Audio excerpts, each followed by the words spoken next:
Hushman and the mix. Mr. Zion on the beat.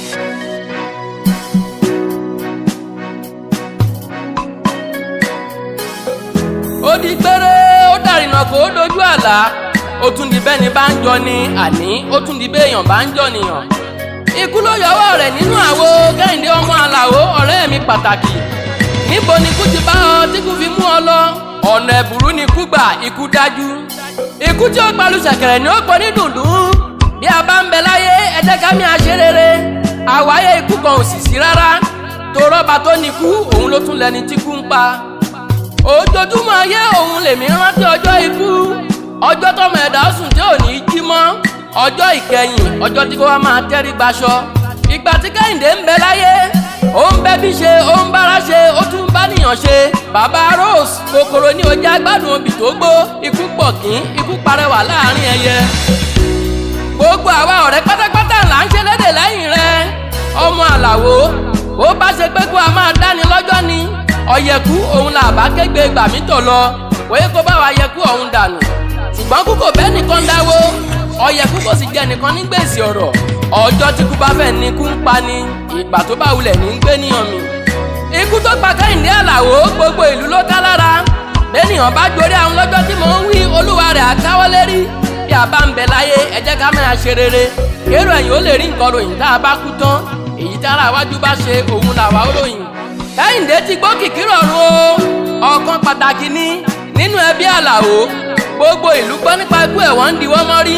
Tó bá sọmọ ẹlòmíràn ni wọn a máa pálákọrí ti lọ. Ẹ jẹ́ ká mi àgbélé ayé ṣe rere. Bá a pẹ́ láyé bá ò pẹ́. Ìtàn ní gbogbo wa ń padà bọ̀ wá dìbò pẹ́ bóyá. Ẹni tí àjọ ń jẹ tí àjọ ń mu lọ́wọ́ alẹ́. Ó lè di lówùrọ̀ kùtù kó kú. Ẹnìkan sì lágbára kó mọjọ́ ikú. Ọjọ́ tí kú bá fẹ́ ní kú ń pa ni. Ikú dájú o. Ikú mọ́ Kẹ́hìndé ọmọ Àlàó lọ. Ó ṣe wá yá. Àmọ́ a ò lè dólúwa ọba lẹ́bi. Òun ló lẹ̀mí, òun ló sì tún lásìkò. Ni mo ṣe máa ń sọ wípé ọmọ ẹ̀dá ó máa hùwà bí ẹni tó fẹ́ kú tòní tọ̀la. Gbogbo ẹbí Àlàó pátá ẹ kú ara fẹ́ra kù. Èdùmàrè ò ní ṣekú ní tẹ̀lé ń tẹ̀lé. Gbogbo wa láti mọ̀ wípé ikú dóró torí ìbànújẹ́ ni kí màjèṣó máa tójú òbí lọ́rùn alákejì. Ẹ mọ kú ojú òpó dín àfẹ́kú ẹnu sàǹṣọ̀fọ̀. Ọ̀rẹ́ ò dágbére fún wa, ọ̀rẹ́ kú ó wá kà wá nìkan. Àṣẹlẹ̀ ayé ò tiẹ̀ jẹ́ nǹkan kan. Bẹ́nìyàn fẹ́ràn funfun dádé ogbó. Ikú lè palúwa rẹ̀ kọjọ́ ogbó tó dé. Ènìyàn lè má jí ìlò gbàdọ̀sán. Kíkó wá tì á lẹ̀ ta mú ni lọ. Máa sinmi láyé olùgbàlà. A ó pàdé lẹ́sẹ̀ Jésù. Níbi tí ìpínyà kò ní sí mọ́. Ọ̀rẹ́ mi pàtàkì. Ọmọ Ògbómọ̀ṣọ́. Ọmọ ajíjẹ kàkà tó mú kanyan gan. Ọmọ Ògbómọjúgun.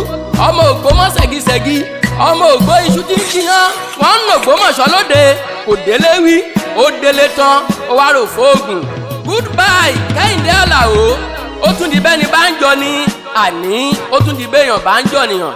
Ìwọ́n bá wá ń bi í léèrè wípé ta lẹni tó kọrin ewì sétí ẹ̀yin? Èmi ni. Délé lorúkọ tèmi ń jẹ́. Báńkọ́lé lorúkọ bàbá tó bí mi lọ́mọ. Èmi ń làárẹ̀ akéwì ilẹ̀ Ìgbẹ̀sà gẹ́gẹ́ bí ọba abòmí.